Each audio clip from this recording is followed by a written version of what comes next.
그는 신에 가장 근접한 인간이었다. 영화 알렉산더에서 늙은 프톨레마이오스 역을 맡은 안소니 홉킨스의 대사입니다. 그렇습니다. 알렉산드로스 3세는 세계사에서 대왕이라고 불릴 만한 몇 안 되는 사람 중 한 명이며 그야말로 초인적인 삶을 살다 간 사람이었어요. 20살의 마케도니아 왕으로 즉위해 10여 년이라는 짧은 기간 동안 그리스, 이집트, 페르시아, 북인도를 정복해 대제국을 형성했죠. 심지어 그 과정에서 단 한 번도 패배한 적이 없었습니다. 물론 그가 지나온 자리에는 수많은 학살과 파괴가 있었어요. 때문에 시인 단테는 자신의 작품 신곡에서 알렉산드로스 3세를 폭력 지옥에 넣어두었죠. 그렇다고 알렉산드로스 3세가 학살과 파괴만 한 것은 아니었습니다. 정복시마다 융합 정책을 펼쳐 거대한 세계를 그리스 문화라는 단일 코드로 연결을 했어요. 때문에 그의 사후 헬레니즘 문명이 탄생했고 이 또한 그가 대왕으로 불린 이유 중 하나였죠. 다만 알렉산드로스는 자수성가형 인물은 아니었습니다. 그가 이룬 많은 것들은 자신의 아버지가 쌓아올린 토대에서 출발한 것이었어요. 그의 아버지 필리포스 2세가 마케도니아를 강국으로 만들어 그리스 전체를 제패하지 않았다면, 또 페르시아를 향해 동방 원정을 준비하지 않았다면 알렉산드로스의 정복 사업은 한참 늦어졌거나 아예 없던 일이 되었을 수도 있죠. 고로 알렉산드로스를 제대로 알기 위해서는 그의 부친 필리포스의 이야기에서부터 시작하지 않을 수 없습니다.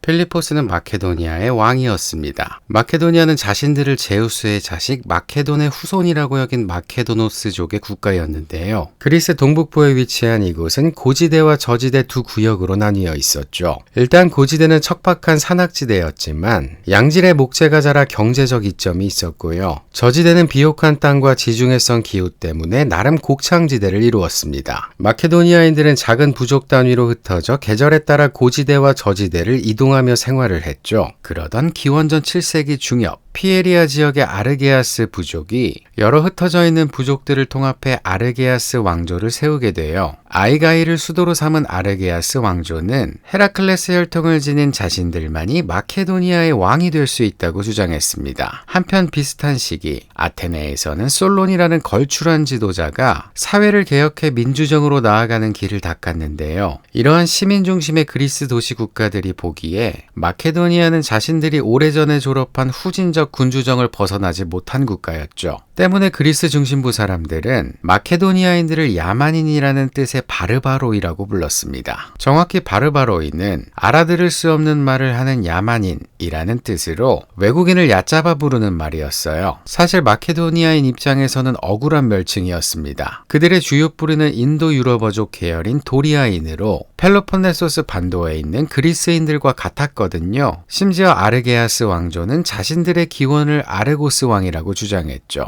때문에 마케도니아인들은 자신들의 정체성을 그리스인, 그들의 말로 헬레네스에 포함시키려고 부단히 노력을 했습니다. 가령 페르시아 전쟁 때 알렉산드로스 1세가 그리스인들을 도왔던 일이 있어요. 마케도니아는 당시 페르시아의 속국이었던지라 대놓고 도와주지는 못하고 기원전 480년 크세르크세스 침공 때 미리 그리스인들에게 피신할 것을 경고했죠. 다음에 플라타이아 전투에서는 아테네 사령관 아리스티데스에게 페르시아의 보급 상황이 안 좋으니 전투를 미룰 것을 조언했고요. 마지막으로 페르시아군이 퇴각할 때 스트루마 강가에서 적장을 살해한 후 마케도니아의 독립을 선언했습니다. 이후 알렉산드로스 1세는 그리스의 친구라는 칭호를 얻게 되었고 아르고스 혈통이라는 점이 받아들여져 그리스인들만 참가할 수 있는 올림픽 티켓까지 받게 되죠. 한편 두 차례 페르시아 침공을 막아낸 그리스는 한동안 태평성대를 이루었습니다. 특히 아테네는 약 50년간 에게헤이 제국으로 군림했으며 안으로는 문화적 황금기를 누렸는데요. 이처럼 아테네의 영향력이 커지면 커질수록 기존 패권국 스파르타는 불안할 수밖에 없었죠. 결국 두 강국은 패권 다툼을 이어가다가 기원전 431년 본격적인 펠로폰네소스 전쟁에 돌입하게 됩니다. 펠로폰네소스 전쟁 격전지 중 하나는 마케도니아 옆 칼키디케 반도 지역이었어요. 아무래도 이 지역이 양질의 목재와 광석이 풍부하다 보니 양국 간 쟁탈전이 치열했죠. 이때 알렉산드로스 1세의 뒤를 이은 페르디카스 2세는 스파르타나 아테네 어느 한쪽 편에 서지 않고 양자를 왔다 갔다 하면서 실리를 챙겼습니다. 협조를 해준 쪽에는 마음에 빚을 안겨주고 올려주고 식민지를 빼앗긴 쪽에는 마케도니아 목재에 의존하게 함으로써 협상력을 높여갔던 거예요. 그러다가 기원전 413년 페르디카스 2세의 아들 아르켈라우스 1세는 아테네가 시칠리아 원정에 참패해 대부분의 함선을 잃자 매우 저렴한 가격으로 목재를 공급해 주었죠. 덕분에 아테네의 국가적 은인으로 등극하게 됩니다. 이후 아르켈라우스 1세는 수도를 아이가이에서 펠라로 옮겨 아테네의 위대한 비극작가,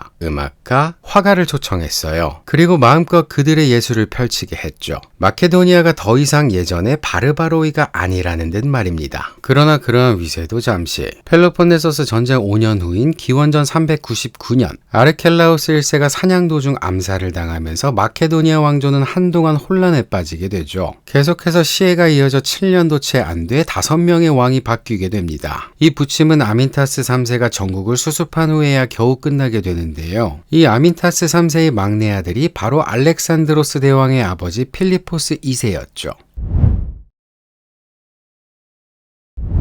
기원전 404년 아테네가 스파르타에 패배함으로써 펠로폰네소스 전쟁은 끝이 났습니다. 이제 그리스 패권은 스파르타가 차지하게 되었죠. 다만 스파르타는 패권을 무분별하게 휘둘렀어요. 패배한 델로스 동맹 국가들의 강제로 친스파르타파 과도 정부를 세웠고 전쟁 보상금으로 막대한 돈을 요구했죠. 말을 듣지 않으면 군대를 보내 묵사발을 만들었습니다. 이는 애초에 스파르타가 전쟁을 일으킨 명분, 즉 아테네 제국으로부터 그리스 세계를 해방하겠다는 기치와 어긋나는 것이었는데요. 특히 스파르타 하면 떠오르는 검소와 절제, 쓸데없이 힘을 과시하지 않는다는 이미지에서 크게 벗어난 행동이었죠. 그도 그럴 것이 전쟁을 수행하면서 외국 문물을 경험한 스파르타인들은 사치와 권력에 빠져들었고 그리스에서의 더 큰 영향력을 원하게 되었기 때문입니다. 당연히 스파르타에 대한 그리스 도시 국가들의 불만은 쌓여만 갔어요. 그런데 불만이 쌓인 건 그리스뿐만이 아니었죠. 저 멀리 페르시아 또한 스파르타에 대한 적대감이 극에 달해 있었습니다. 무슨 사연인고 하니 펠로폰네소스 전쟁 후반 스파르타는 승리 시 이오니아 지역을 넘겨주겠다는 조건으로 페르시아로부터 전쟁 비용을 지원받았는데요. 그러나 전쟁이 끝나자 스파르타는 중요한 지역을 페르시아에 넘겨줄 수 없다며 약속을 지키지 않았죠. 때문에 기원전 399년 이오니아를 두고 페르시아와 스파르타가 싸우게 된 겁니다. 물론 30년간 전쟁을 치르고 최종 승리까지 쟁취한 스파르타의 기세를 페르시아가 감당할 수는 없었어요. 하는 수 없이 페르시아는 또 돈을 쓰기로 합니다. 바로 스파르타의 불만을 가진 코린토스, 테베, 아테네에게 전쟁 비용을 대줄 테니 스파르타를 뒤에서 치라고 꼬신 거죠. 이에 기다렸다는 듯 새 국가를 중심으로 반스파르타 동맹이 결성되었고 마침내 기원전 395년 코린토스 전쟁이 발발하게 돼요. 주로 코린토스 주변에서 전투가 벌어져 코린토스 전쟁이라고 불린 이 전쟁은 8년이나 계속되었습니다. 스파르타는 육지에서 연승을 했지만 바다에서는 페르시아의 지원을 받은 연합군에 참패를 했죠. 심지어 전쟁 과정에서 아테네의 힘이 상당히 회복되었습니다. 이를 지켜보던 페르시아는 예전 제국 시절에 아테네에게 당했던 일이 떠올라 몸서리를 쳤고 마침 스파르타가 사과를 하며 도움을 요청해 왔기에 연합군에 대한 지원을 끊고 다시 스파르타를 지원하게 돼요. 그런데 또다시 전세가 스파르타 쪽으로 기울자 이것도 안 되겠다 싶었던 페르시아는 아예 안탈키다스 장군을 보내 두 세력의 화의를 제안하게 됩니다. 평화를 거부할 경우 온 힘을 다해 스파르타를 돕겠다는 협박에 연합군은 조약을 승인하지 않을 수 없었고요. 재정적 파탄 직전인 스파르타 또한 조약 내용이 자신들에게 유리했기에 기원전 387년 안탈키다스 평화조약에 승인을 하게 되죠. 조약의 주 내용은 페르시아가 소아시아 그리스 도시들에 대한 지배권을 갖고 스파르타에게 그리스 패권을 넘겨준다는 내용이었어요. 전쟁 때문에 스파르타의 국력이 급격히 쇠한 것을 감안하면 사실상 승자는 뒤에서 돈장난을 친 페르시아밖에 없었습니다. 한편 스파르타는 그동안 군사력이 강해진 테베를 견제하기 위해 기원전 382년 보이오티아 연맹을 강제로 해산시켰어요. 나아가 민주정을 친 스파르타 과두정으로 대체했으며 스파르타 군대를 테베 시내에 주둔시켰죠. 이때 스파르타를 피해 아테네로 망명한 민주파 지도자가 있었으니 바로 펠로피다스라는 인물이었습니다. 그는 테베에 남아있는 동료 에파미논다스와 내통하며 3년간 독립을 준비했는데요. 기회를 엿보다가 기원전 379년 아테네의 군 지원과 에파미논다스의 내부 협공으로 과도정을 쫓아낼 수 있었죠. 펠로피다스와 에파미논다스는 신속하게 민주정을 복구했고 보이오티아 동맹을 재건했습니다. 이에 스파르타와 테베는 몇 차례 전투를 이어가다가 기원전 371년 레옥트라에서 국가적 운명을 가름할 전투를 하게 되죠. 일단 스파르타는 자신이 있었습니다. 비록 전성기 때만큼은 아니더라도 최강 전사로 이루어진 군대에다 수까지 많았으니까요. 그러나 스파르타가 간과한 부분이 하나 있었으니 바로 테베에는 천재 전략가 에파미논다스가 있다는 사실이었죠. 에파미논다스는 오랫동안 스파르타와의 전쟁에 대비해 무기를 정비하고 전술을 개발했습니다. 또 동성 커플 150상으로 이루어진 신성부대를 선발해 철저히 훈련을 시켰어요. 그렇게 기원전 371년 7월 6일 에옥트라 평원에서 테베군과 스파르타군이 마주하게 되었습니다. 당시 그리스의 중장보병은 오른손에 창을 쥐고 왼손에 방패를 든 채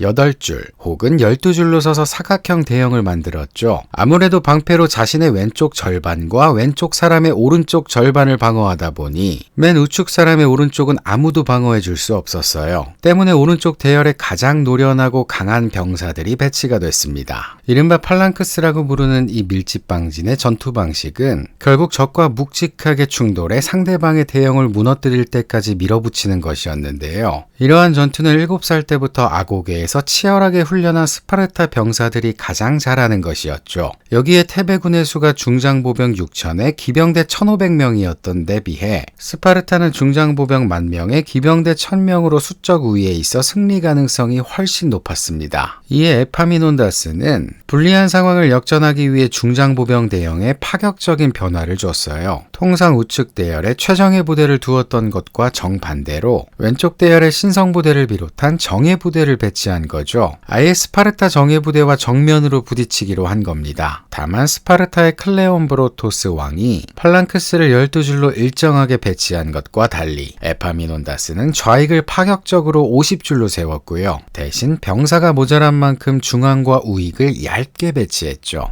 그렇게 준비를 마친 스파르타와 테베군은 본격적으로 서로를 향해 진격을 하게 됩니다. 전투는 먼저 양국의 기병대가 소규모 접전을 펼친 것으로 시작했어요. 중장보병은 몰라도 기병만큼은 확실히 테베군이 우수했기에 스파르타 기병은 몇 탑을 맞춰보고는 금방 퇴각을 하고 말죠. 이때 퇴각하는 기병이 아군의 대형을 통과함으로써 스파르타 전열이 흐트러지게 됩니다. 이를 틈타 테베 중장보병이 적을 향해 돌진하기 시작했어요. 펠로피다스가 지휘하는 테베군 좌익이 먼저 빠르게 움직였고 중앙과 우익은 일부러 늦게 행군을 했는데요. 좌익이 적의 우익을 분쇄할 때까지 일부러 충돌을 지연시키려고 한 것이죠. 그러다 보니 테베군은 비스듬한 사선 대형으로 전진을 하게 됩니다. 클레온 브로토스 왕은 이 사선 대형을 보고 나서야 적군의 배치가 이상하다는 것을 깨달았어요. 이에 적절한 대처를 하려고 했지만 요즘과 달리 통신 장비가 없는 데다 흐트러진 전열 때문에 신속한 대응을 할 수 없었죠. 그 사이 테베군 좌익이 스파르타 우익을 들이받으면서 전면전이 펼쳐졌습니다. 시간이 지날수록 스파르타군은 밀릴 수밖에 없었어요. 일단 수적으로 불리한 데다 신성부대의 활약이 눈부셨거든요. 학자마다 신성대가 선봉에 섰다, 아니다 기동력을 활용해 취약한 적의 측면을 공격했다 말이 나뉘긴 합니다만 어쨌든 그 기세에 스파르타 우익은 뒤로 밀리면서 결국 붕괴를 하고 말죠. 그리고 이 과정에서 스파르타의 왕이자 총지휘관인 클레온 브로토스가 치명상을 입고 맙니다. 지휘관이 무너진 것을 본 스파르타의 나머지 병력은 전의를 상실했고 테베군이 우측에서 좌측으로 김밥 말듯 말아가며 적을 격파하게 돼요. 결국 패배한 스파르타는 정예 중장보병 25%에 해당하는 400명이 사망을 했고 총 4,000명 이상의 사상자가 생겼습니다. 반면 테베군의 사망자는 300명도 채 되지 않았죠. 그러나 에파미논다스는 레옥트라 전투 승리로 이 모든 걸 끝낼 생각이 없었습니다. 자기는 아직도 배가 고프다는 듯 다음해 겨울 곧바로 군을 이끌고 본진인 스파르타로 쳐들어갔어요. 그간 그리스 최강을 자랑했던 스파르타였던지라 성벽조차 세우지 않아 손쉽게 폴리스를 점령할 수 있었죠. 마지막으로 에파미논다스는 스파르타의 숨통을 끊어놓기 위해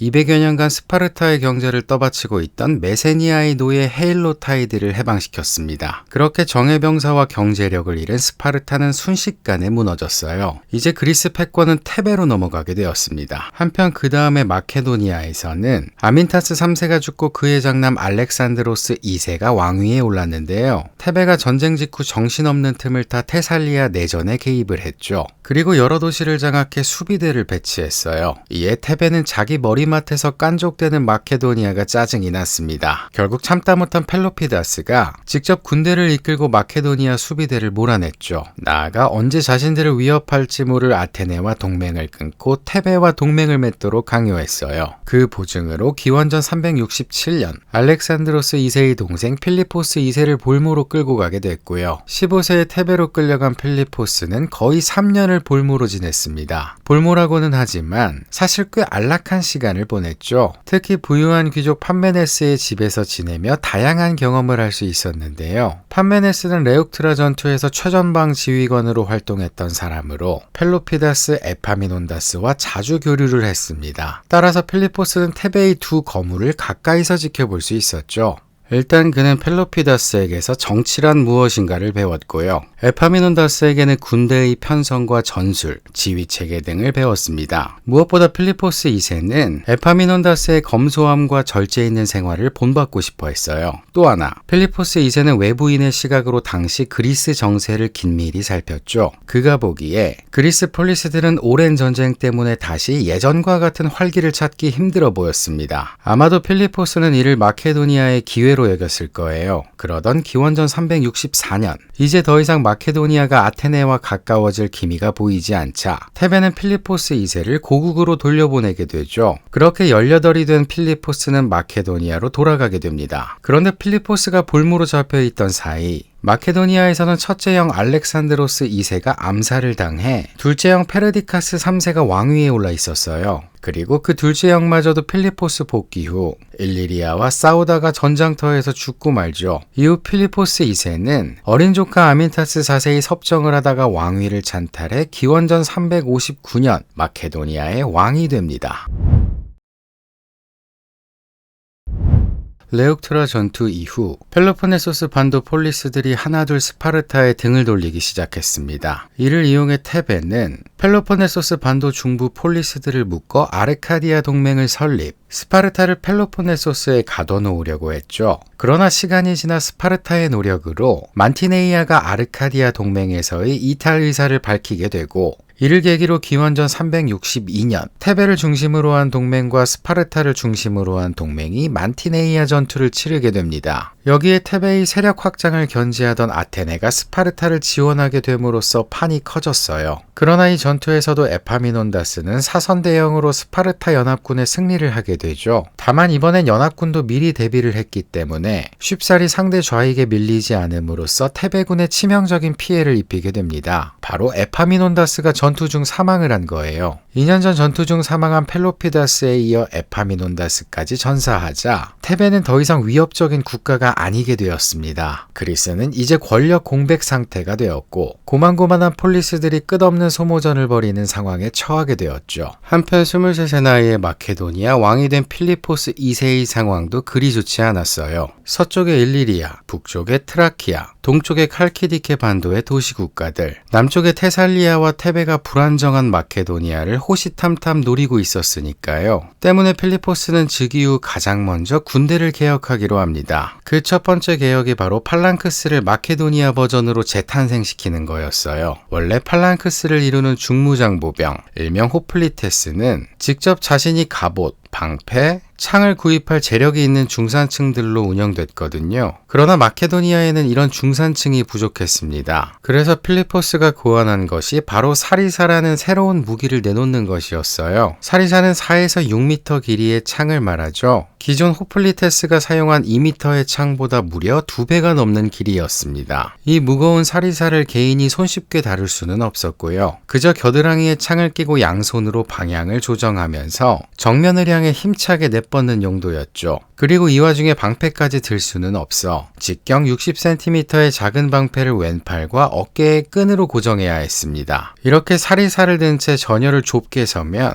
갑옷이 없어도 적군을 멀리 떨어뜨릴 수 있어 공격과 방어가 용이했어요. 또 8줄의 팔랑크스 중 6번째 줄부터는 날아오는 무기를 방어하기 위해 사리사를 위쪽으로 향하게 했습니다. 하지만 이렇게 좁은 간격으로 서버리면 팔랑크스의 기동력과 측면 방어가 취약해진다는 약점이 있었죠. 이를 보완하기 위해 필리포스는 기병의 수를 늘렸습니다. 이 기병은 실전에서 아군의 측면을 방어하거나 팔랑크스가 상대 보병과 싸우는 동안 적의 측면과 후방을 공격하는 역할을 했는데요. 이를 일명 망치와 모루 전술이라고 하죠. 팔랑크스가 모루 역할을 해 상대 부대를 묶어두는 동안 기병대가 망치처럼 적을 마구 두들긴다고 해 붙여진 이름입니다. 필리포스 때에 시작된 이 전술은 알렉산드로스 때에 완성이 돼요. 필리포스는 여기에 또 히파스피스타이라는 방패 부대를 창설했죠. 이 부대는 험한 지형을 뚫고 중요한 임무를 수행하는 특공대 역할을 맡았습니다. 이 부대의 병사들은 중장보병보다는 가볍고 경장보병보다는 무거운 장비를 착용했는데요. 특히 은으로 도금한 방패 또는 은빛이 날 때까지 연마한 철방패를 사용해 은방패 부대로도 불렸어요. 이렇게 필리포스는 팔랑크스, 기병대, 방패 부대를 꾸려 기존 그리스에서 운영되던 군대보다 훨씬 복잡하고 유기적인 전술을 펼칠 수 있었습니다. 여기에 투석병, 투창병, 궁병을 강화하고 공성 전문 부대까지 편성해 그리스 최강 군대로 나아갈 발판을 마련했죠. 이처럼 군대를 개혁하고 난 후 필리포스는 이제 주변의 위험 요소를 하나씩 제거해 나가기 시작했습니다. 트라키아와 파이오니아의 뇌물을 먹여 마케도니아를 침범하지 않겠다는 약속을 받아냈고요. 일리리아에도 같은 방법을 썼지만 먹히지 않자 기원전 358년 1만 명의 보병과 600명의 기병을 이끌고 출정을 했죠. 그리고 사리사로 무장한 팔랑크스와 기병의 기동력을 활용해 일리리아의 큰 승리를 거두게 됩니다. 자신감이 붙은 필리포스는 다음 해인 기원전 357년 아테네 지배에 저항을 하고 있던 암피폴리스를 공격했어요. 이에 아테네가 항의를 하자 필리포스는 만약 자신이 암피폴리스를 점령하면 예전에 아테네에게 빼앗았던 피드나를 돌려주겠다고 설득을 했죠. 그러나 기원전 356년 뜨거운 공성전 끝에 암피폴리스를 점령한 필리포스는 언제 그랬냐는 듯 두 도시를 모두 깔고 앉아버렸습니다. 이에 분개한 아테네는 마케도니아에 군대를 보내려고 했지만 동맹국들이 반란을 일으켜 차마 그럴 수 없었어요. 한편 필리포스가 암피폴리스를 점령했다는 건 그리스 북부에 대한 패권을 잡았다는 뜻이고 무엇보다 판가이온산에 엄청난 금광을 확보했다는 의미였죠. 필리포스는 급격히 불어난 재정으로 우선 그리스 귀족들에게 뇌물을 뿌렸습니다. 그간 변방의 바르바로이 취급을 받던 마케도니아가 급작스럽게 부상을 하다 보니 많은 폴리스들의 타겟이 됐거든요. 때문에 필리포스는 각 폴리스 수뇌부들에게 뇌물을 줌으로써 경계심을 누그러뜨리려고 한 것이죠. 그 다음 필리포스는 늘어난 재정으로 그리스 최초로 직업군인 제도를 마련했습니다. 양치기와 농부들 가운데 직업군인에 어울릴 만한 사람을 뽑아 급료를 준 건데요. 이렇게 직업군인이 된 이들은 평시에 급여를 받으며 전술훈련, 무기훈련, 행군훈련 등을 받게 되었죠. 평소 농사를 짓다가 전쟁 때만 참전하는 여타 그리스 군인들과 달랐습니다. 나아가 필리포스는 팔랑크스 내에서 더 높은 계급의 병사에게 특권과 책임, 그리고 금전적 보상을 주는 제도를 도입했어요. 이러한 군제도 개편 때문에 마케도니아 병사들은 군인 정신과 직업 정신을 갖춘 이들로 거듭나게 됐죠. 여기서 끝이 아니었습니다. 필리포스는 보급과 잡리를 담당하는 보조 인력을 줄이고 전투병이 직접 군장을 메고 이동을 하게 했어요. 비록 사리사는 크고 무거웠지만 20에서 30kg에 달하는 호플리테스 갑옷을 입지 않았기 때문에 행군이 가능했고요. 때문에 다른 그리스 지역 군인들에 비해 빠른 기동력을 자랑할 수 있었죠. 마지막으로 필리포스는 정예기병 헤타이로이의 수를 늘렸습니다. 헤타이로이는 최고급 장비와 고도의 승마 기술을 갖춘 귀족 계급이었는데요. 헤타이로이라는 단어는 왕의 친구 혹은 동지라는 뜻으로 전통적으로 족장과 전사 집안이 동반자 관계를 맺어 함께 위험을 감수하고 보상을 나눴던 사이가 발전한 것입니다. 따라서 헤타이로이는 왕 가까이에서 함께 싸우며 중요한 명령을 수행하고 직언을 할 수 있는 사이이기도 했죠. 이렇게 기병 전술의 핵심인 헤타이로이를 마지막으로 필리포스의 군제 개혁은 완성이 됐어요. 기원전 356년 암피폴리스를 점령한 필리포스는 이번엔 그리스 북부 요충지 포티다이아를 함락했습니다. 함락 이후 그는 세 가지 좋은 소식을 들었다고 하죠. 바로 자신이 가장 신뢰하는 장군 파르메니온이 일리리아인을 격파했다는 소식과 자신의 경주마가 올림픽에서 우승을 했다는 소식, 마지막으로 알렉산드로스 3세가 태어났다는 소식이었어요. 알렉산드로스 3세는 필리포스의 5번째 아내 올림피아스에게서 태어났습니다. 올림피아스는 에페이로스를 이루는 주요 세 부족 중 가장 규모가 큰 몰로소이족의 왕족이었죠. 많은 에페이로스 여자들은 디오니소스 신비주의 의식에 열중했다고 하는데요. 그 중에서도 올림피아스는 유난히 디오니소스 종교에 광적으로 빠져 있었으며 뱀을 능수능란하게 다뤘다고 합니다. 플루타르코스의 전승에 따르면 필리포스 2세는 올림피아스가 침대에 뱀을 넣는 것을 보고 이후 잠자리를 하지 않았다고 하죠. 한편 필리포스는 알렉산드로스가 태어난 다음 해인 기원전 355년 메토네를 침공했습니다. 이곳은 필리포스가 지금까지 접해본 적 없는 난공불락의 도시였죠. 메토네는 아테네와 동맹도시 간 싸움이 소강 상태에 접어든 것을 알고 아테네의 지원 병력을 기다리면서 꼬박 1년을 버텼는데요. 이 과정에서 필리포스는 오른쪽 눈을 잃게 되죠. 플루타르코스에 따르면 필리포스가 델포이에서 신탁을 하나 받은 적이 있는데 아내가 뱀의 형상을 한 귀신과 동침하는 것을 그대가 문틈으로 들여다본 적이 있으니 그대의 눈이 멀게 되리라고 했다고 해요. 허나 신탁이야 어찌 됐건 필리포스는 기원전 354년 메토네의 항복을 받게 됩니다. 이제 마케도니아 왕국은 필리포스가 지배한 5년 동안 그 영향력이 매우 커지게 됐죠. 그만큼 그리스 북부에 미치던 아테네의 영향력은 줄어들게 되었는데요. 반면 패권이 정리되어 가던 북부와 달리 그리스 중부에서는 힘의 공백을 차지하기 위한 싸움이 치열하게 벌어지고 있었습니다. 대표적으로 기원전 355년 포키스와 테베가 벌인 신성전쟁이 있었죠. 무슨 일인고 하니 그리스 중부에 위치한 포키스는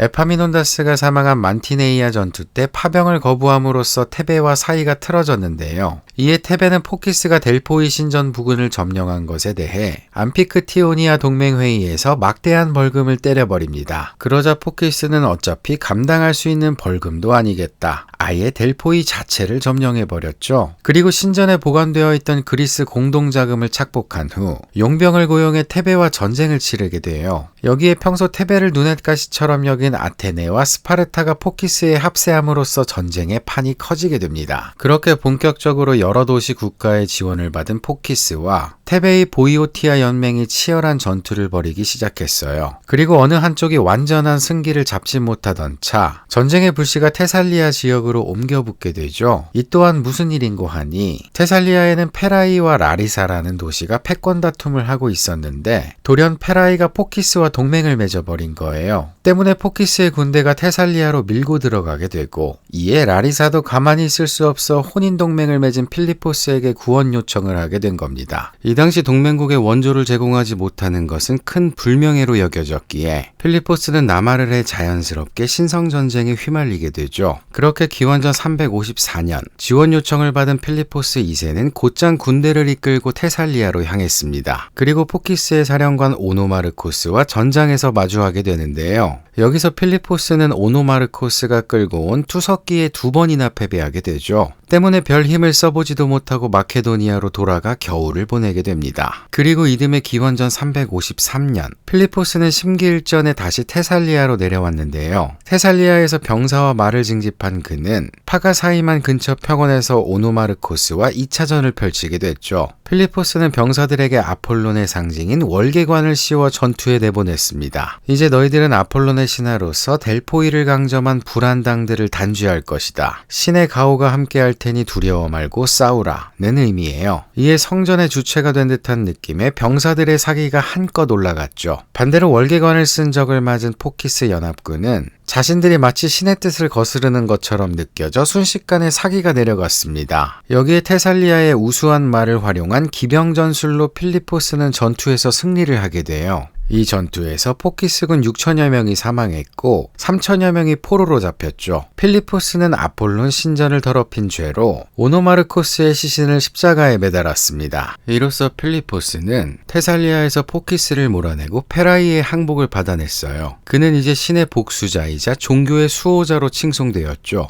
나아가 그의 도시 재건 사업을 도움으로써 테살리아 최고 지도자 아르콘에 임명이 됐습니다. 사실상 테살리아가 마케도니아의 영향 아래에 들어온 순간이에요. 기세가 오른 필리포스는 아예 남쪽으로 진군해 포키스를 함락시킬 생각까지 하게 되죠. 그러나 이 소식을 들은 아테네가 불이 나게 테르모필레 협곡을 막아버렸습니다. 이 좁은 협곡은 테살리아를 지나 중부 그리스로 진입할 수 있는 통로로 스파르타가 매우 적은 병사로 페르시아 대군을 사흘간이나 붙잡아뒀던 곳이었죠. 이곳을 큰 희생 없이 뚫을 수는 없는 노릇이었습니다. 이에 필리포스는 굳이 이 타이밍에 큰 리스크를 감당할 필요는 없다고 생각해 결국 남하를 포기하고 마케도니아로 돌아가게 돼요. 마케도니아가 아테네의 식민지 피드나와 포티다이아를 점령한 기원전 356년부터 두 국가는 사실상 전쟁 상태에 놓여 있었습니다. 그러던 기원전 352년 필리포스는 칼키디케 반도의 동맹국들이 자신의 두 이복 형제를 마케도니아의 유력자로 추대하고 그것도 모자라 자신의 적국인 아테네와 동맹을 맺으려 하자 이곳 도시들을 하나하나 점령해 나가기 시작했어요. 그리고 기원전 349년 최종적으로 칼키디케 반도의 리더 도시 올린토스를 함락하게 되죠. 이 소식을 접한 아테네에서는 위기감이 고조되었습니다. 필리포스가 올린토스를 함락하기 전 화평을 원한다는 전가를 보내왔지만 냉혹한 국제관계에서 이를 고지곳대로 믿을 수는 없었어요. 특히 몇 년 전부터 마케도니아의 팽창을 저지해야 한다고 소리 높이던 데모스테네스라는 인물을 중심으로 반마케도니아 운동이 펼쳐졌는데요. 데모스테네스는 훗날 로마의 키케로가 최고의 연설가라고 극찬했던 인물로 품격과 열정을 갖춘 연설을 하는 것으로 유명했죠. 이 인물에 대한 이야기를 좀 더 해보면 데모스테네스가 처음부터 연설을 잘했던 것은 아니었습니다. 데모스테네스는 부유한 상공업자 가정에서 태어났으나 어렸을 때 부친이 사망을 했어요. 이후 후견인들이 어린 데모스테네스의 유산을 가로채게 되는데요. 나이가 어려 아무 조치도 할 수 없던 그는 성인이 되길 기다렸다가 20살이 되자마자 후견인들을 고소했죠. 그러나 법정 연설에 나선 데모스테네스는 목소리가 작은 데다 말까지 더듬어 자신의 의도를 배심원들에게 제대로 전달하지 못했습니다. 때문에 유산의 일부만을 겨우 돌려받게 돼요. 한이 맺힌 데모스테네스는 이때부터 연설 기술을 익히는데 자신의 온 인생을 바쳤습니다. 아티카 10대 연설가 중 한 명인 이사이오스에게 수사학을 배우고 방구석에 틀어박혀 발음 및 발성, 손짓과 표정 등의 연습을 했죠. 이후 그는 다시 후견인들을 고소했고 힘이 넘치는 데다 긴장감 넘치는 구성, 부드러운 음성과 세련된 말솜씨를 자유자재로 구사해 배심원단의 만장일치로 유산을 모두 돌려받을 수 있었어요. 연설 능력을 인정받은 데모스테네스는 소송에 필요한 원고를 써주는 일로 밥벌이를 하게 됩니다. 그러던 기원전 354년 30살이 된 데모스테네스는 민회에서 첫 연설을 하게 되는데요. 그가 대중에게 주목을 받은 것은 기원전 351년 필리포스 저격 연설을 시작한 때부터였죠. 데모스테네스는 아테네가 빼앗긴 북쪽 식민지를 다시 탈환해야 하며 필리포스가 머지않아 남쪽을 침공해 올 것이기에 테베와 동맹을 맺어 그에 대한 대비를 해야 한다고 주장했습니다. 더불어 그는 궁극적으로 아테네가 예전처럼 다시 강력한 폴리스가 되어야 한다며 아테네인들의 낮아진 자존감을 끌어올리기 위해 노력했어요. 한편 시간이 흘러 기원전 346년 10년이나 계속된 신성전쟁에 포키스와 보이오티아 연맹 양측은 모두가 지쳐 있었으며 둘 중 누구에게도 승리의 여신이 손을 들어줄 것 같지 않았습니다. 이 교착 상태를 깨려면 외부에서 변수가 개입되어야 했어요. 그리고 때마침 테살리아와 보이오티아가 필리포스에게 지원 요청을 해 머지않아 마케도니아군이 남쪽으로 내려올 거라는 소문이 퍼졌죠.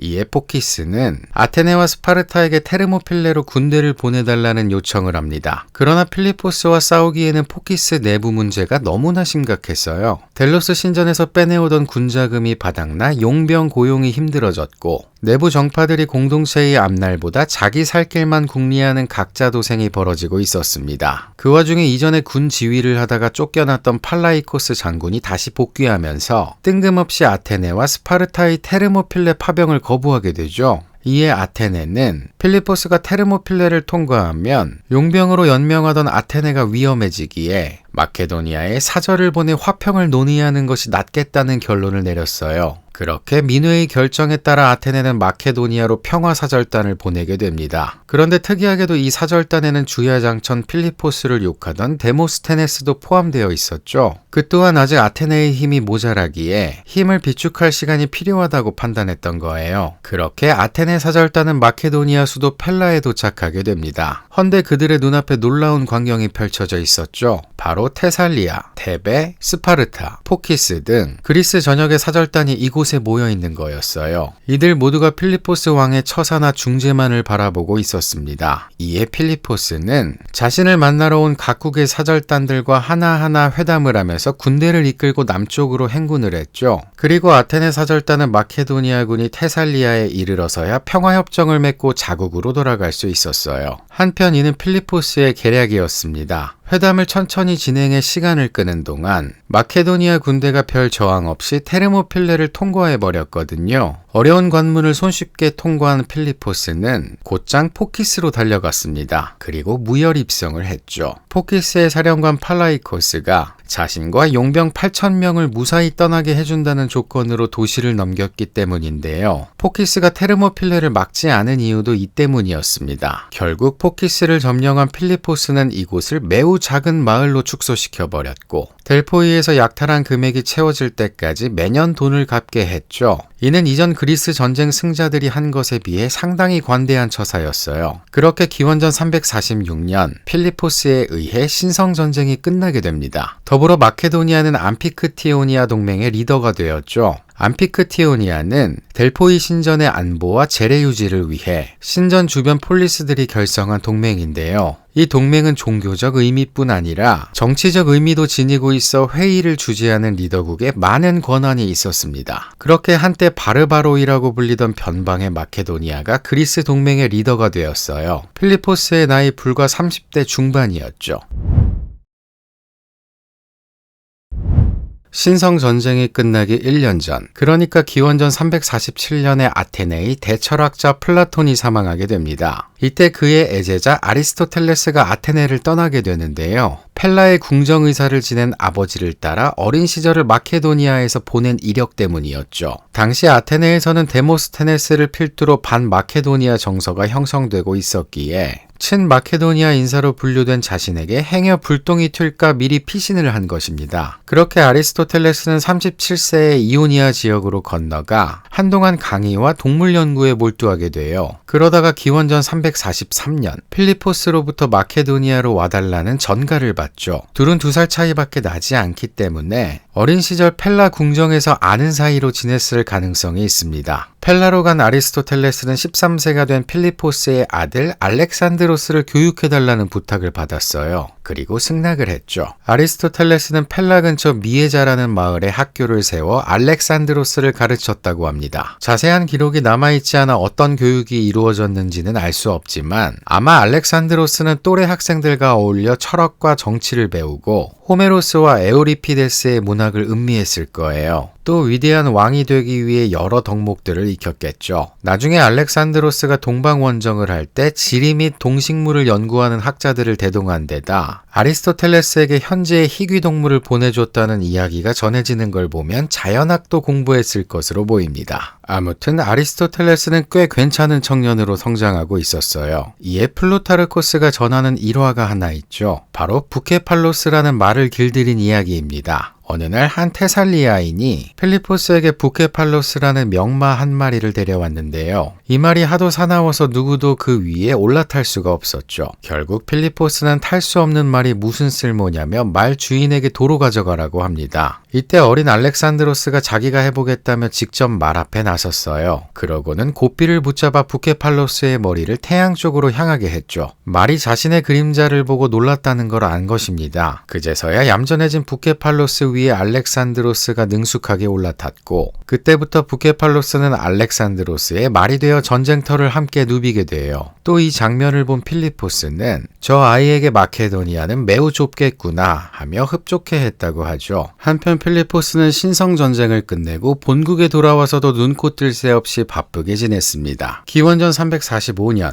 언제 마케도니아를 습격할지 모르는 일리리아를 공격해 상당 부분의 땅을 차지했고요. 올림피아스의 고향 에페이로스 지역 왕권에 개입해 친마케도니아 인사들을 등용했죠. 또 테살리아 도시들의 분쟁을 중재함으로써 남쪽 지역을 안정화시켰습니다. 그리고 기원전 342년부터는 중요한 지역인 트라키아 도시들의 원정을 나갔는데 여기서 큰 이벤트가 하나 발생해요. 바로 헬레스폰토스 해협 근처의 상업도시 비잔티온과 페린토스가 공개적으로 마케도니아를 비난하고 나선 거죠. 두 도시는 마케도니아와 동맹을 맺었지만 자신들 코앞에서 계속 전쟁을 벌이는 필리포스의 위협을 느끼고 있었습니다. 그러던 찰나 페르시아 또한 자꾸 자신 쪽으로 세력을 확장해오는 마케도니아의 위협을 느껴 혹여 전쟁이 난다면 두 도시에 지원을 해주겠다는 약속을 했어요. 나아가 아테네 역시도 이곳이 해상 무역의 요충지였기 때문에 전쟁 시 지원을 하겠다는 약속을 했죠. 결국 기원전 340년 필리포스는 약 3만 명의 병사를 이끌고 가까운 페린토스부터 공격을 하게 됩니다. 그런데 알고 보니 페린토스는 페르시아나 아테네의 지원 말고도 믿는 구석이 하나 더 있었죠. 바로 험한 지역과 여러 겹의 성벽이었어요. 필리포스는 그간 수많은 공성 경험과 기술 발전을 이루었음에도 이곳을 뚫지 못했습니다. 더군다나 페르시아와 아테네 그리고 함께 반기를 들었던 비잔티온이 적극적으로 지원을 해오니 도무지 당해낼 재간이 없었죠. 이에 필리포스는 비잔티온이 이곳을 지원하느라 본국이 비어있을 거로 판단해 비잔티온으로 타겟을 변경했는데 이곳 또한 다른 동맹국들로부터 지원을 받아 점령을 못하고 결국 철수를 하고 말아요. 한편 이 전쟁으로 아테네에서 데모스테네스의 입지가 상당히 커졌습니다. 그전에는 데모스테네스의 주장, 즉 머지않아 필리포스가 아테네를 공격할 것이다 라는 말이 시민들의 피부에 와닿지 않았거든요. 그런 와중에 필리포스가 헬레스폰토스 해협 도시들을 공격한 거죠. 척박한 자연환경 때문에 흑해 지역에서 곡물을 수입해야만 했던 아테네에게 이곳 항로는 가히 생명줄과도 같았습니다. 그런 예민한 지역을 필리포스가 건드려버린 거예요. 심지어 이 과정에서 아테네 곡물 수송선을 포획함으로써 사실상 두 국가의 평화협정은 깨졌다고 봐야 했죠. 물론 필리포스 입장에서도 자신이 포위하고 있던 도시들의 군 지원을 보낸 아테네를 용서할 수 없었기에 결국 전쟁을 선포하게 됩니다. 한편 필리포스가 비잔티온으로 원정을 간 기원전 340년 비어있던 마케도니아는 16세 알렉산드로스가 섭정을 하고 있었어요. 그런데 알렉산드로스가 얼마나 통치를 잘했던지 필리포스의 빈자리가 전혀 느껴지지 않았죠. 그는 페르시아의 사절단을 정중히 대접하는 와중에도 그들에게 빈틈을 보이지 않았고요. 마케도니아 인접 마이도이족이 반란을 일으키자 직접 병력을 이끌고 가 그곳을 점령했습니다. 그리고 자신의 아버지가 늘 그랬던 것처럼 마이도이 주민들을 쫓아내고 여러 민족을 이주시켜 그 도시를 알렉산드리아라고 명명했어요.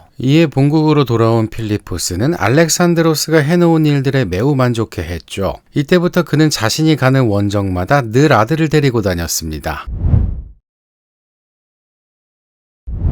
기원전 338년 필리포스에게 암피크티오니아 회의에서 편지 한 장이 도착했습니다. 바로 암피사라는 도시를 응징해달라는 요청이었어요. 암피사 사람들이 아폴론 신전 주변 신성한 땅을 경작해 암피크티오니아 회의에서 벌금을 부과했는데 암피사에서 이를 거부했다는 이유였죠. 이에 필리포스는 암피크티오니아 동맹의 맹주로서 직접 군대를 이끌고 남하를 하기로 합니다. 다만 내려가는 경로가 문제였어요. 그리스 중부로 가기 위해서는 테르모필레 협곡을 지나야 했는데 당시 이 근처 마을을 테베군이 점령하고 있었거든요. 게다가 테베는 암피사의 동맹국이었기 때문에 필리포스는 괜히 이들을 자극하고 싶지 않았습니다. 그래서 예전 페르시아가 스파르타와 싸울 때 이용했던 칼리드로모 산등성이로 난 샛길로 빠져나와 포키스 쪽으로 내려갔죠. 그리고 포키스 동부의 엘라테이아에 주둔 기지를 세웠어요. 이후 지체하지 않고 암피사를 정복해 이 지역을 델포이에게 넘겨주었습니다. 필리포스의 주둔지가 불과 3일 행군 거리에 있다는 걸 안 아테네 시민들은 패닉에 빠졌습니다. 드디어 데모스테네스가 말한 그날이 왔구나. 곧 마케도니아 군인들이 이곳에 들이닥치겠구나 하고 말이에요. 이에 데모스테네스는 패닉에 빠진 시민들을 진정시키며 테베로 얼른 사절을 보내도록 설득을 했죠. 그리고 민회의 승인이 떨어지자마자 불이 나게 테베로 달려갔습니다. 하지만 데모스테네스가 테베에 도착했을 때 이미 그곳에는 필리포스의 사절단이 도착해 있었어요. 필리포스는 테베에게 자신과 합류해 아테네를 공격해 전리품을 나눠 갖자. 그게 싫으면 자신들이 보이오티아를 통과할 수 있게 허가만 내달라고 설득을 했죠.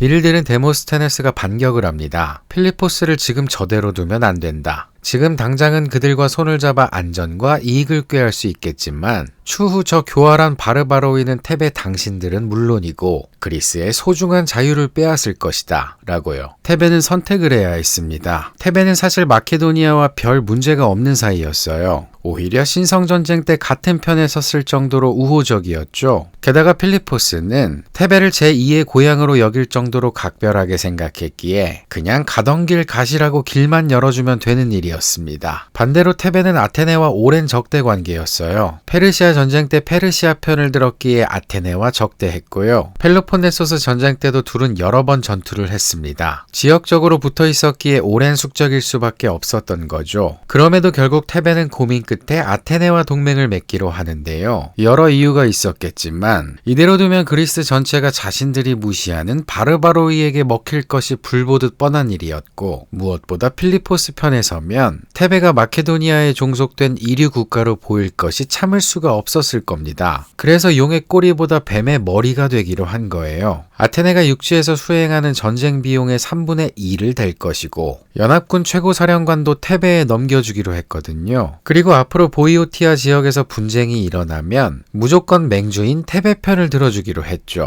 그렇게 필리포스는 그리스의 강력한 두 국가와 피할 수 없는 전쟁을 치르게 되었습니다. 그런데 사실 두 세력이 카이로네이아 지역에서 맞붙은 카이로네이아 전투는 자세한 전황이 기록되어 있지 않아요. 디오도로스 시켈로스나 플루타르코스 같은 역사가들의 짤막한 기록으로 일부 내용을 유추할 수 있을 뿐이죠. 예컨대 동원된 병사 수가 정확하지 않지만 추정해보면 대략 3만에서 3만 5천 명으로 둘 다 비슷했을 것으로 보입니다. 다만 테베 아테네 연합군이 먼저 높은 지역을 차지해 그 시작만은 유리했어요. 그리고 연합군의 좌익에 데모스테네스가 병사로 참전한 아테네군이 배치되었고 중앙에는 동맹군들이, 우익에는 신성부대를 포함한 테베군이 있었을 것으로 보여요. 마찬가지로 반대편에는 우익의 필리포스가, 좌익에는 알렉산드로스가 배치되어서 신성부대와 알렉산드로스가 마주보는 형국이 되었습니다. 연합군은 지대가 높아 유리한 위치에 있었기 때문에 필리포스가 공격하기만을 그저 기다렸죠. 기다리는 만큼 연합군의 사기는 올라갔어요. 이에 하는 수 없이 필리포스가 진격명령을 내려 전면전이 시작되었습니다. 세간에는 마케도니아가 연합군을 순식간에 격파한 것으로 알려져 있지만 전투가 벌어진 둔덕에서 발견된 마케도니아 사망자 수가 많은 것으로 보아 전투는 지지부진하게 이어졌고 마케도니아의 피해도 많았던 것으로 보이죠. 결국 이 교착 상태를 끄는 것은 알렉산드로스였어요. 플루타르코스는 그가 신성부대의 전열을 무너뜨렸다고 했고 디오도로스 또한 알렉산드로스가 동료들의 도움을 받아 연합군 우익을 패주시켰다고 적었습니다. 한편 그동안 필리포스는 높은 지대에 있는 아테네군의 애를 먹었는데요. 때문에 그는 묘수 하나를 생각해내죠. 바로 전면전을 하는 동안 병사들을 천천히 또 질서정연하게 뒤로 물리는 겁니다. 이를 본 아테네 병사들이 경험이 많았다면 필리포스가 자신들을 꿰는 것이라는 것을 눈치챘을 거예요. 그러나 그간 용병에만 의존해왔던 아테네군은 자신들이 유리한 지역에서 벗어나는 줄도 모르고 신나게 마케도니아군을 패면서 따라갔죠. 그리고 마침내 마케도니아군이 고지대에 올라타고 아테네군이 저지대에서 전열이 흐트러지는 순간 필리포스는 곧바로 돌격 명령을 내렸습니다. 당연히 아테네 병사들은 추풍 낙엽처럼 쓰러졌어요. 결국 1000여 명이 죽고 2000여 명이 포로로 잡히게 됐죠. 한편 테베군도 아테네군과 비슷한 정도의 손실이 났습니다. 현재 그리스 리바디아에 이 당시 세워진 것으로 추정되는 돌사자상이 있는데요. 이 사자상 바로 아래에서 255구의 시신이 발견되었죠. 때문에 학자들은 300명의 신성부대가 이곳에서 전멸했고 그들을 기리기 위해 이 사자상이 세워진 것으로 보고 있습니다. 이들은 아마도 퇴각하기를 거부했거나 포위되어 몰살당했거나 다른 병사들이 퇴각할 시간을 벌어줬을 수도 있을 거예요. 여러 가능성이 있지만 아마도 숭고하게 전사했기 때문에 패자임에도 테베가 이곳에 기념비를 세우지 않았을까요? 이후 신성부대는 더 이상 역사 기록에 등장하지 않습니다. 테베와 아테네는 두려움에 떨었습니다. 전통적으로 그리스는 패자에게 심하게는 몰살에서부터 점령군 주둔, 가혹한 세금이나 지도부 교체 등을 단행했으니까요. 때문에 카이로네이아에서 패배했다는 소식을 들은 아테네 시민들은 무덤에 비석까지 파내 성벽을 높이고 방공호를 팠습니다. 전투에서 도망쳐온 데모스테네스는 최후의 항전을 펼쳐야 한다며 시민들을 독려했고요. 하지만 필리포스의 특사들이 아테네에 도착하자 분위기는 180도 바뀌게 되죠. 그들은 아무 대가 없이 전사자와 포로들을 송환하겠다는 말을 전했습니다. 나아가 마케도니아 군대가 아테네에 주둔하지 않을 것이고 민주정을 포기할 필요도 없으며 전쟁을 부추긴 이들을 넘겨달라고 하지도 않겠다고 했어요. 아테네 시민들은 환호했고 필리포스와 알렉산드로스에게 아테네 시민권을 부여했죠. 필리포스는 점령군이 되기보다 그리스의 영구적 평화를 선사한 지도자로 남고 싶어 했습니다. 때문에 그리스의 학교라 불릴 만큼 문화와 전통의 도시인 아테네를 파괴하지 않기로 한 거예요. 이후 기원전 337년 필리포스는 코린토스에서 범그리스 대표자 회의를 열었습니다. 이 회의에는 스파르타를 제외한 대부분의 도시 국가들이 모였는데요. 필리포스는 이곳에서 각 도시의 자치 독립 보장, 그리스 도시들 간 무력 갈등 금지 등을 주요 원칙으로 한 새로운 동맹을 제안했죠. 회의에 참여한 도시들은 모두 자발적으로 이 동맹에 가입했으며 만장일치로 필리포스를 맹주로 선출했습니다. 그리고 맹주가 된 필리포스는 파격적인 발표를 하나 해요. 바로 범그리스 연합군대를 결성해 페르시아로 원정을 가겠다는 계획이었죠. 명분은 기원전 480년 크세르크세스가 그리스에 쳐들어와 신전들을 파괴한 데 대한 복수였습니다. 이는 사실 오래된 생각이었어요. 때는 기원전 346년 필리포스가 신성전쟁을 끝냈을 때였죠. 이소크라테스라는 90세의 아테네 연설가가 필리포스에게 서신 한 장을 보내왔습니다. 내용인즉 당신이 그리스를 통합해 페르시아를 물리쳐야 한다는 것이었어요. 이소크라테스는 소피스트인 프로타고라스와 고르기아스 밑에서 공부한 사람으로 변론술 학교를 운영하던 사람이었죠. 그는 데모스테네스가 반필리포스주의자로 활동했던 것처럼 반페르시아 운동을 주도했던 사람이었습니다. 그가 페르시아를 공격의 타깃으로 삼은 이유는 그리스의 악순환을 끊어내기 위해서였어요. 그리스의 고질적 문제는 빈곤과 빈부격차였죠. 대부분이 산지라 농토가 부족한 그리스는 식민지를 건설해 그곳으로 인구를 내보내는 것이 늘상 과제였는데요. 그마저도 어느 시점이 지나면 한정된 땅 때문에 한계에 부닥치게 되죠. 또 작은 농지를 소유한 이들은 작황이 안 좋을 때 부자들에게 돈을 빌려 생활을 했는데 안 좋은 상황이 지속되면 결국 돈을 갚지 못해 땅을 잃고 노예나 빈민으로 전락해버렸습니다. 이 상황이 반복되면 빈부격차가 더욱더 벌어지게 되는 거예요. 한때 솔론이 중도적 개혁으로 상황을 해결했지만 시간이 지나 빈부격차는 다시 극심해졌죠. 빈부격차가 심해지면 공동체 화합이 무너지기 마련입니다. 빈민과 부자 간 갈등이 여러 사회 문제로 나타나요. 솔론처럼 이를 정치적으로 해결하면 좋겠지만 이 갈등을 정치적 자산으로 삼으려는 선동가들이 나타나면 갈등은 해소가 아닌 증폭으로 이어지죠. 이는 극심한 당쟁으로 표출돼 공동체를 위한 의사결정이 아닌 정적을 해치우는 데 모든 에너지가 빨려 들어가 버립니다. 심지어 정적을 해치우기 위해 다른 국가를 끌어들여 전쟁까지도 벌이게 되는데요. 사실상 이 패턴이 그리스가 영구적 전쟁 상태에 놓인 이유였죠. 이소크라테스는 이 악순환을 끊어내기 위해 그리스 공동의 외부 적을 만들어야 한다고 생각한 것입니다. 외부의 적이 있어야 갈등을 멈추고 그리스 도시국가들이 하나로 뭉칠 수가 있다는 거예요. 그리고 그 외부의 적으로는 페르시아가 안성맞춤이었습니다. 당시 많은 그리스 무산자 계급들은 생활고 때문에 페르시아로 건너가 용병이 되었는데요. 코린토스 전쟁 때 돈장난을 쳐 소아시아 해안 그리스 도시국가들을 통째로 먹은 페르시아였던 만큼 지금과 같은 상황이 이어지면 언젠가 그리스 용병들을 앞세워 또다시 그리스로 밀고 들어올 것이 뻔했죠. 때문에 모두가 하나로 뭉쳐 페르시아를 선제적으로 공격해야 할 필요가 있는 것이었습니다. 그리고 풍족한 소아시아를 점령해 그곳으로 무산자 계급들을 이주시키면 빈곤의 문제를 해결할 수 있다는 아이디어였어요. 한때 이소크라테스는 그 역할을 조국 아테네가 하길 바랬죠. 그러나 빛을 잃은 아테네에서는 도무지 그 희망이 보이지 않았습니다. 그래서 그는 새롭게 떠오른 북쪽의 카리스마 왕에게 기대를 걸고 그 역할을 해달라고 요청한 거예요. 필리포스는 나름 이소크라테스의 서한을 가슴속에 담아뒀던 것 같습니다. 당신이 그리스의 대의를 실천한다면 역사상 최고의 위인이 될 것이며 비록 실패한다 해도 그리스인의 호의를 얻게 될 것이다. 필리포스는 이 제안이 그리스 도시들을 무력으로 지배하는 것보다 더 나은 길이라고 판단했던 것 같아요. 때문에 그간 전쟁이 아닌 외교로 문제를 해결하려 하거나 전쟁에 승리해도 그곳을 파괴하지 않았던 건가 싶죠. 실제로 신성전쟁에서 패배한 포키스는 필리포스의 관대한 처사의 카이로네이아 전투 때 마케도니아 편에서 싸우기도 했습니다. 그러한 처신 때문인지 페르시아 원정 안건은 순조롭게 승인이 되었고 동맹국들은 전쟁을 위한 군대 소집과 물자를 동원하는 데 동의했어요. 그리고 기원전 337년 범그리스 원정대 지휘관으로 선출된 필리포스는 자신이 가장 아끼는 장군 파르메니온 휘하의 전위부대를 소아시아로 파병했죠. 왕은 1년 뒤 연합군 주력 부대를 이끌고 합류할 계획이었습니다.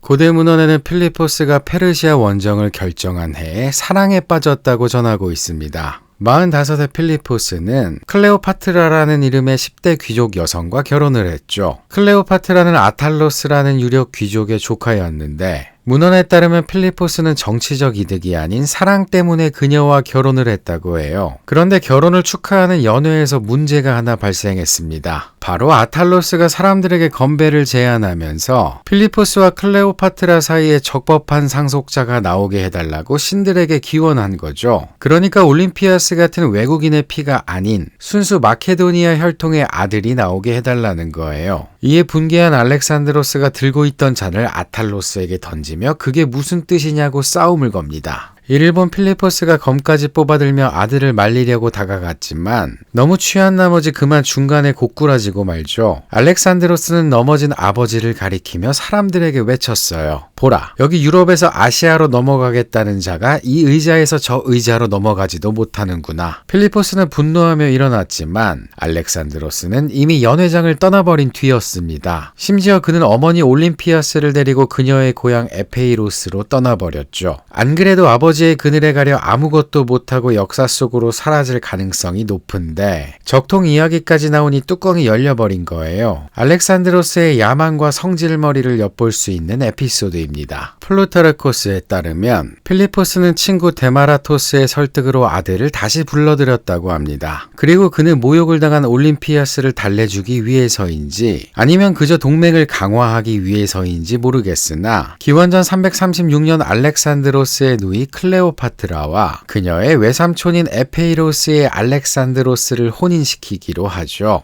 이 둘의 결혼식은 아이가이에 있는 극장에서 성대하게 치러졌습니다. 그런데 이 결혼식에서 잔혹한 사건이 하나 발생했어요. 바로 필리포스가 살해를 당한 것이죠. 범인은 파우사니아스라는 청년이었는데요. 그는 한때 필리포스의 연인이었습니다. 파우사니아스는 필리포스에게 버림을 받은 후 한 연회에서 아탈로스와 그의 손님들에게 성적 능욕을 당했죠. 이에 그는 필리포스에게 항의를 했지만 필리포스는 곧 자신의 부인이 될 이의 숙부이자 페르시아 원정 지휘관이 될 아탈로스에게 벌을 내리지 않았습니다. 파우사니아스는 망연자실했고 주변에 모두가 그를 조롱했어요. 다만 오직 두 사람만이 그에게 동정을 베풀었죠. 바로 알렉산드로스와 올림피아스였습니다. 이 둘이 연루된 것인지는 알 수 없습니다만 이후 파우사니아스는 결혼식 극장 무대로 나아가려는 필리포스에게 달려가 갈비뼈 사이를 찔러 그를 숨지게 했죠. 달아나던 파우사니아스는 근위병에 붙잡혀 살해당했고 그의 시신은 십자가에 못 박혔습니다. 당연히 고대 문헌에서 필리포스 살해 혐의의 직간접적 원인으로 알렉산드로스와 올림피아스를 지목하고 있어요. 그중 올림피아스에게 그 화살을 집중적으로 돌리고 있죠. 올림피아스와 필리포스는 부부 사이인 동시에 원수지간이었으며 열정적이고 야망 있는 올림피아스는 자신의 아들을 왕으로 만들고 싶어 했기에 충분히 그럴 동기가 있다는 겁니다. 필리포스의 죽음 후 그녀는 새 부인인 클레오파트라와 그녀의 갓난아기를 잔인하게 죽였다고 해요. 그렇다고 해도 올림피아스가 필리포스의 죽음에 관여했다는 직접적 증거는 없기에 실체적 진실은 확실히 알 수 없죠. 한편 시간이 한참 흘러 1977년 마케도니아 베르기나 지역에서 여러 기의 무덤이 발굴되었습니다. 기원전 4세기 무렵에 축조된 것으로 보이는 무덤들 중 이호묘의 많은 양의 무기와 금은보화, 그리고 시신이 매장되어 있었어요. 학자들이 시신을 꺼내 머리뼈를 복원해 보니 오른쪽 눈에 심각한 상처를 입은 사람인 것으로 판명이 났습니다. 때문에 전쟁 중에 눈을 다쳤다는 역사 기록에 근거해 현재 이 묘를 필리포스의 것으로 추정하고 있죠. 필리포스는 그야말로 변방에 바르바로이 마케도니아를 그리스 중심에 올려놓은 입지전적 인물이었습니다. 그는 테베의 볼모로 잡혀갔던 시기를 오히려 배움의 기회로 삼아 자신의 왕국을 전혀 다른 모습으로 탈바꿈시켰어요. 특히 군대를 개혁해 언제든 전쟁을 수행할 수 있는 나라를 만들었죠. 또 전쟁 지휘관으로는 파르메니온, 내치를 담당할 인물로는 안티파트로스를 임명해 안정적으로 대내외 영향력을 확대해 나갔고요. 지도자로서 전쟁과 외교에서 발군의 실력을 보여주었고 점령 도시를 제법 관대하게 대했으며 종국에는 그 어떤 지배자도 감히 엄두를 내지 못했던 범그리스 연합의 페르시아 원정까지 준비했습니다. 그의 나이 불과 46이었어요. 다만 필리포스는 끊임없는 전쟁으로 몸이 많이 상했고 지나친 과음으로 예전과 같은 총명함을 유지하지는 못했죠. 어쩌면 페르시아 원정의 과업은 그의 아들 알렉산드로스에게 넘어갔기 때문에 성공한 걸지도 모르는 일입니다. 물론 도입부에 말했듯 필리포스가 없었다면 알렉산드로스의 업적도 없던 일이었을 수도 있죠.